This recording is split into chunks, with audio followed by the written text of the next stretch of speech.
co-signing what he said. You know what your boy Kobe say? I'm just saying. What Kobe say? How you get championships? Rebounding and defense. Ask your boy Kobe. So, no.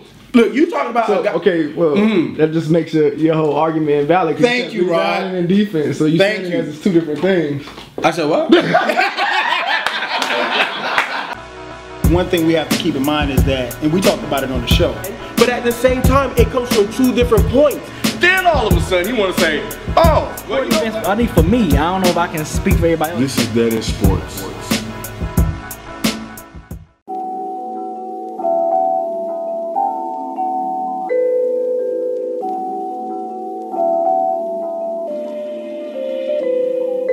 Oh man, what's up everybody, man? I know it's been a minute since we put out, new videos, man. Thank you guys for being patient with us. We're trying to get in that work for you guys, man, to keep the channel live and fresh. So we back now, and we're gonna talk about NBA.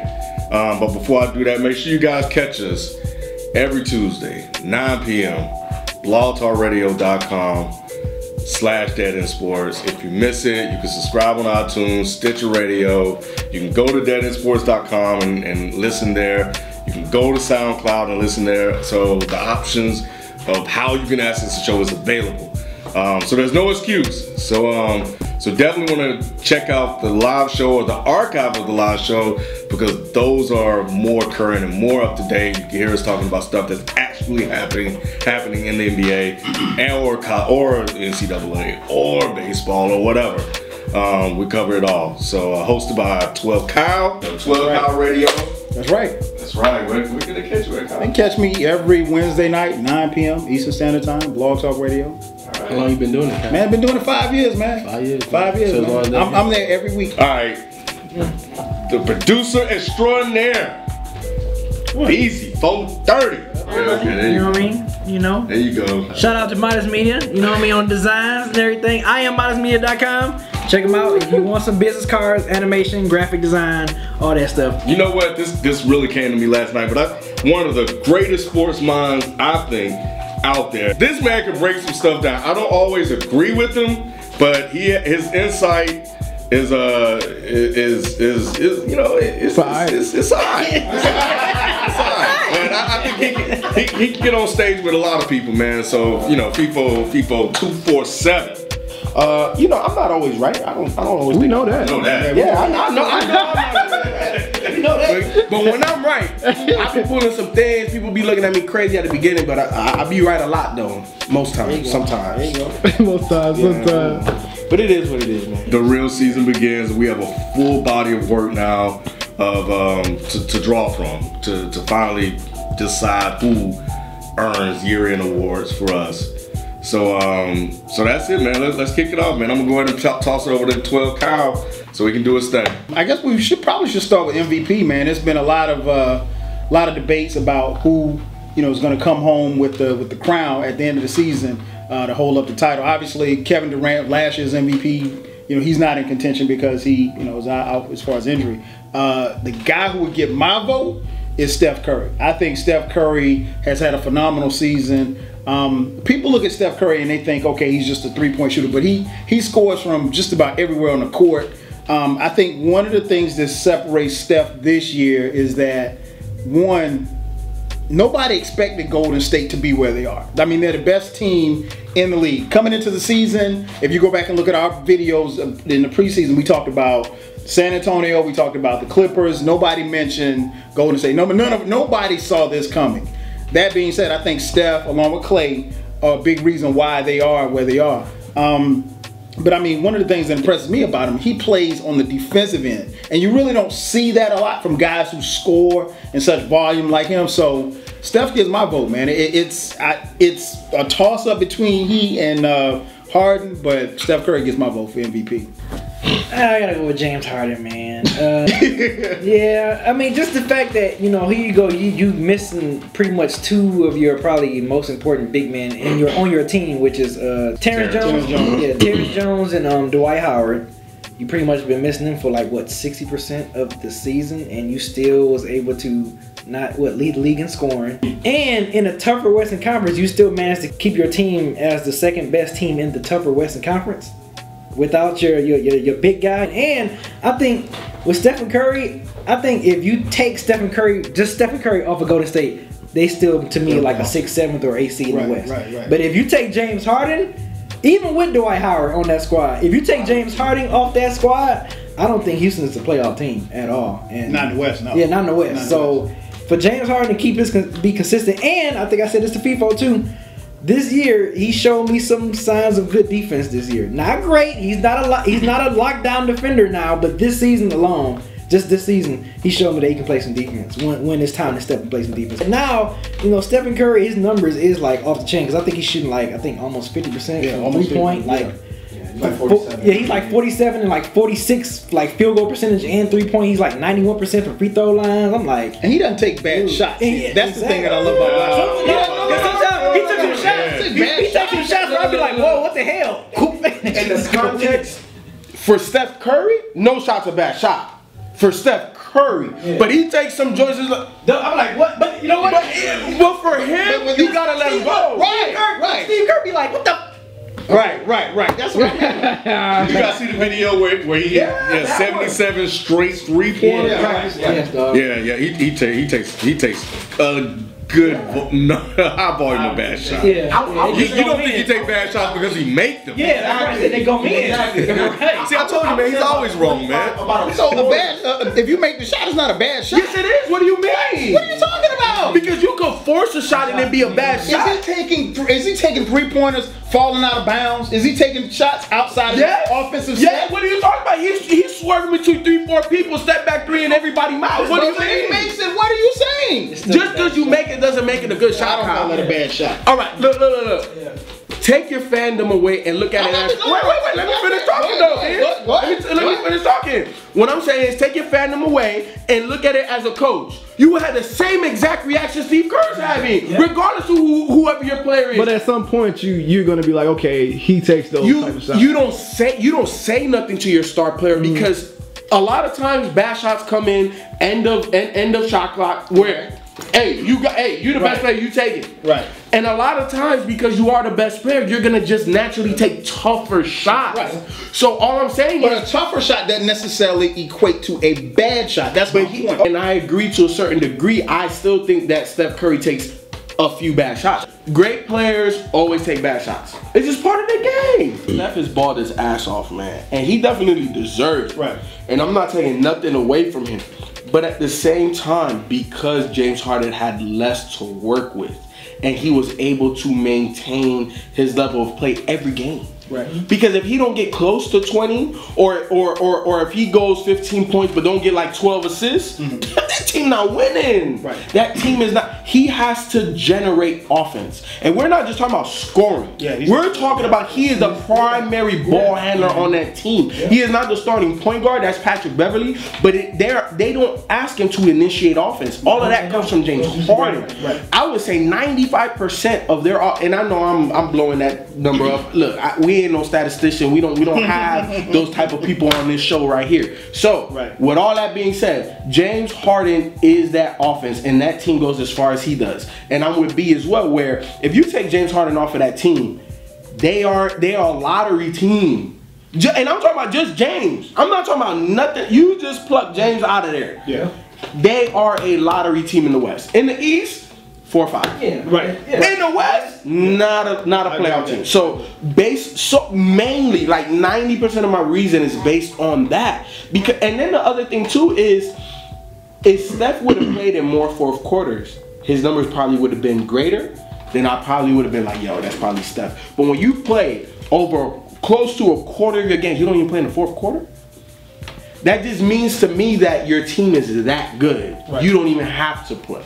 You put them away early. James Harden, who's the #1 leading scorer in the fourth quarter? I know it was jumping between James Harden and LeBron and probably Harden and Dame Lillard. You know what I'm saying? So I don't know who it is right now, but all I'm saying is that when there's one-on-one today, James Harden can't be stopped. This was rough. No love for LeBron. No, come on, man. What? Best player on the planet, but you take him off Cleveland and they're but you know what? LeBron, he could be at that point. Remember when Shaq got to the point where you literally could give it to him every year, but you know, it was just like, okay, we got to find a reason not to give LeBron's that level. I mean, people toss him in the conversation, but it feels weird to not have him in strong consideration for the award. Like, we're talking about Steph Curry, James Harden, and up until a couple of weeks ago or last week, Russell Westbrook. Wait, he dropped off your list, Kyle? No. I mean, Westbrook boy.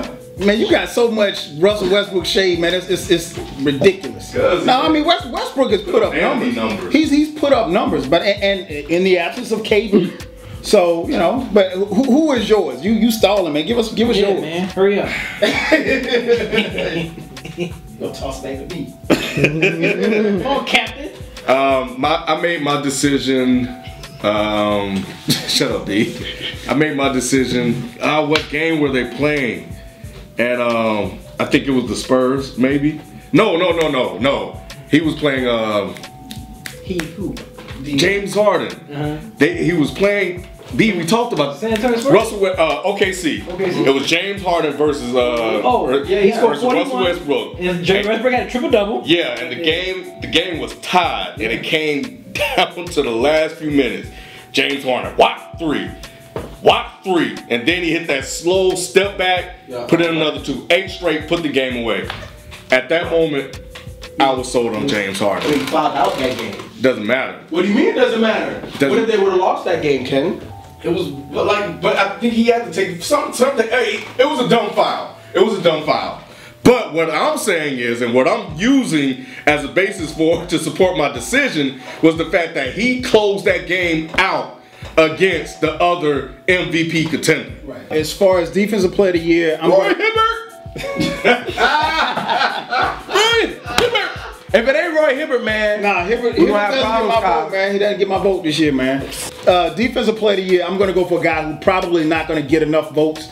In Tony Allen. I think Tony Allen, yes, Tony Allen. Why are you so cliche right now? Tony Allen plays, I said he won't get enough votes. I said, but he get my vote because of how he plays defense. He plays the best player night in and night out, and he holds his own. He would get my vote. Is he gonna win? No, he's not gonna win, but he get my vote. He don't even deserve a vote over LeBron. And LeBron's not gonna come nowhere near close to LeBron's not playing no defense, man, like that. So that's my defensive player of the year. Coach of the year, I'm going Steve Kerr. I think Kerr, based on what they had and then being able to transition from where Mark Jackson had the team last year, I think Kerr gets the coach of the year. So as rookie of the year, I'm going to go, not Roy Hibbert. Rookie of the year, I'm going Andrew Wiggins. I think Andrew Wiggins was through the roof. I think his game speaks for itself, and I think Cleveland's going to end up kicking themselves for getting rid of him so soon. Tony Allen? Tony Allen. Holla at Kyle in the comment section. Tony Allen. Yeah, holla at me because I'll be right there. I don't know about all I'll that. be right there defending him. I don't know about all that. Go ahead. Who's yours? You already, he was in my top 5 list. But go ahead. DeAndre Jordan, hands down. Oh, my God. What do you mean, oh my God? Okay, spit DeAndre Jordan then. Talk about it. What do you mean? He leads the league in rebounding. He had, I think it's 12 We said games. defensive player. We didn't say rebounder. What is rebounding considered? Is that an offensive stat or a defensive stat, Kyle? Offensive rebounding. Rebounding is an offensive stat or a defensive stat when you generally speak about rebounding. It could be both. I'm waiting. Both. It could be both. Thank you.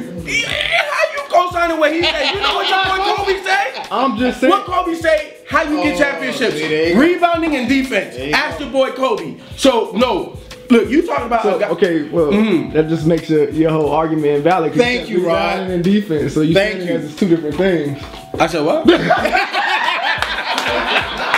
Point a little slightly invalid because you said it's 2 things. You said rebound and defense. So if it was rebound and defense, why you just want to put rebound and defense? You know why? Because I'm quoting your favorite player here. I'm not saying to close out a defensive possession. How do you close it out? I know you have to get the rebound. Exactly. I'm just saying, but you know, it can work offensively too. To of course. But all I'm saying is that prototypically, when you're talking about rebounding, it's a defensive stat. Of course, you have offensive rebounds, but don't nobody average more than 3 of them. Nobody averaged more than 3 offensive rebounds. You got DeAndre Jordan. So I got DeAndre Jordan. He controls the paint, top 5 in blocks, number 1 in rebounding. I think he has like 12 games of 20-20. Or 20 rebounds this year. Like, that's ridiculous. He is by far, I think, this year, the defensive player of the year. Now, we're talking rookie of the year. Again, tune in 9 o'clock every Tuesday. Me and B were going at it, and I remember saying Nikolai Mirotic. I think that if you take from the All-Star break on, he's the MVP. But I had to go back and look at Wiggins. And where Wiggins started off at the beginning of the year, he had more responsibilities. Obviously, he had more freedom to be him, to grow as a player. And how he was able to take that and then start to explode. And you see flashes like, holy crap. Like that dunk he had on Omer Asik. Right. And he got a baby body. He's 19. Right. And he bodying big 7-footers already? Wait till he pack on another 20 pounds of grown man muscle. We're not even talking about weight room. We're talking about grown man muscle. So I think Wiggins is the rookie of the year.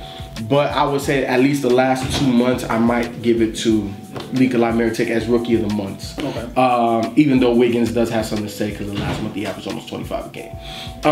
Coach of the year. I don't know how you giving it to Steve Kerr. I think he's a worthy candidate. But he took a team that won 47 and 51, now they're in the 60s. So it's a natural progression. Right. For me, it's Budenholzer. You take a team, the epitome of mediocrity, and we live here. So I love Atlanta, but in terms of sports, we are the epitome of mediocrity. For them to go from 8th to 1st, nobody saw that. The efficiency that they played with, nobody saw that. And I don't know no other coach outside of maybe a Popovich that can take this group and really make them a formidable championship contender, because that's what they are. I'm not saying they're championship favorites, but they are definitely a contender and somebody that you cannot just sleep on. So to me, it's Budenholzer. Coach of the year would be the Hawks coach, for real. Like, seriously. Defensive player of the year, DeAndre Jordan. Close. Anthony Davis was almost up there as my defensive player of the year as well, but DeAndre Jordan led the league in rebounds, and he was like 3rd and 4th in blocks, most blocks per game. But Anthony Davis led the league in blocks per game, so that was the reason why I was going to give it to him. And then, who I'm forgetting, rookie of the year? Yeah, Andrew Wiggins. I would have, dude from Chicago. But as a whole season, entire season, Andrew Wiggins led all rookies in points per game. And like you said, last quarter of the season, he averaged almost 25 a game. And almost 8 boards. So he almost averaged a double-double. You know, and he's 19 with a baby body. Yeah, with a baby body. So a baby body, man. You can possibly throw in Noise Noel, because I think he was the only rookie to average a double-double the entire season. But Andrew Wiggins, I think, is the rookie of the year. Budenholzer is my coach of the year, man. Yeah, Come on, man. Yeah. This Kyle. I don't. You know they would have called me a homer. It don't matter, man. It has to be Budenholzer, hands down. Yeah. He got the Hawks has the best record in the NBA, right? Second best record in the NBA. So anyway, y'all. I'm the Hawks fan, so I'm not going to. I'm not arguing his. I know you're not. I'm not arguing the point, but I'm just. Your point is because they have the best record. It validates your decision. No, it's not. I'm not validating it based on that. I'm validating based on the job that he's done with what he has. Okay, no, wait, and then that right there is where I completely disagree with you, because if you look at both coaches, who maximized what roster more? I mean, of course he's maximized. No. Who maximized their roster more? You're taking piece of the argument. I'm talking about the entire argument. And I get you. And I understand. I agree. And it's a tough West. There you go. And I give you that. And I'm not taking nothing away from Steve Kerr. I think Steve Kerr should be in the top 3 consideration for Coach of the Year. So I'm not taking that away from him. But what I'm saying is, how I came to my point was, who maximized their roster? I feel you. Rookie of the year, I said it before it even happened. And Andrew Wiggins, man, I said the Cavaliers will regret making this trade. They will regret it unless they win 2 rings. That was silly for a guy that they don't even know how to use yet. Yeah, give it a year, give it whatever. If he come back. Nah, they shouldn't have done that, man. This dude is they should have gave him a shot, man. They should have gave him a shot, man. Anyway, so that's that. Andrew Wiggins. I've talked about him enough on this show, so like people said, make sure you catch out the show. And my defensive player of the year is Anthony Davis, lead the league in blocks. I think he averaged 1.5 steals a game, more than DeAndre Jordan, and he boards just like him. I think as an overall defender, he's a better defender than DeAndre. But I just think what DeAndre means to that team makes him the defensive player of the year. But I Anthony Davis, man, look, and I've spoken highly of him. That's your boy. Highly. You know what I'm saying? And look, man, I think he is he can do it all on the court. It's defensively. That's under 25. Man, it's crazy. That dude's crazy. So no arguments. Anyway, thanks guys for watching. That's it, man. Let us know who are your picks for this year. Leave them in the comment section, and we'll see you in there. Peace.